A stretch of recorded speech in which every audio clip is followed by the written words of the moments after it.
मोर परिचय साधु गिरिजाशंकर दास। आ मुई 2004-05 मसीह ये अंचल के आसली न और मोर छोड़ दिन गोटे कल्पना था मुझे जंगल पर रही तपस्या करमी भाभी थी और आसली देखली इन गोटे आम बुकरा मुंडा उपर गोटे मुड़खोल पहाड़ अच्छे बहुत बड़ खोलटे आर सेन मुझे ध्यान तपस्या कली आपर गोटे घर भी तैयारी कली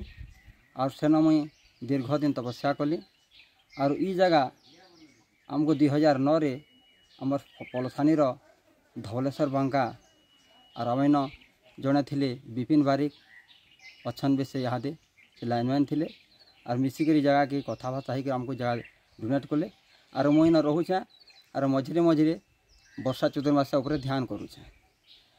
आउ निर्वाचन समय के प्रदीप पुरोहित आश्रम के आसी थे और मझे मझे आयसन भी और से आमको गुरु बोली मानुछन और इन दिन गोटे प्रसंग पड़ला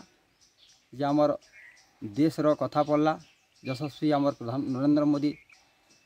विषय कथा पड़ला मुई सेनो कहले मुझे तो जानी से प्रकाश नहीं करते प्रकाश करवार कथा भी नुहे से जे मुई सेन आम प्रदीप पुरोहित को कहली ये पूर्वजन्म आमर यशस्वी नरेंद्र मोदी ये छत्रपति शिवाजी थे मोर ध्यान समय मुझे मत आभास होता मुई से पूरा मत मुझे जानी और पूरा जना पड़ला और मुझे कथा कही थी और यहाँ दे सारा भारत रे विदेश रे भी देश मन को जाऊँ मोबाइल रे भी देखुछूँ ये मोदी मोदी बोली सब ठाने कहूछन आमर देशर हित लगी विकसित भारत लगे से राष्ट्र हित लगे माने प्राणाय चेष्टा करुछन और ताहाको से नी चाहला ताहाको कहीं हरे नहीं पारत बोलिक मुई कथा भी कही थी।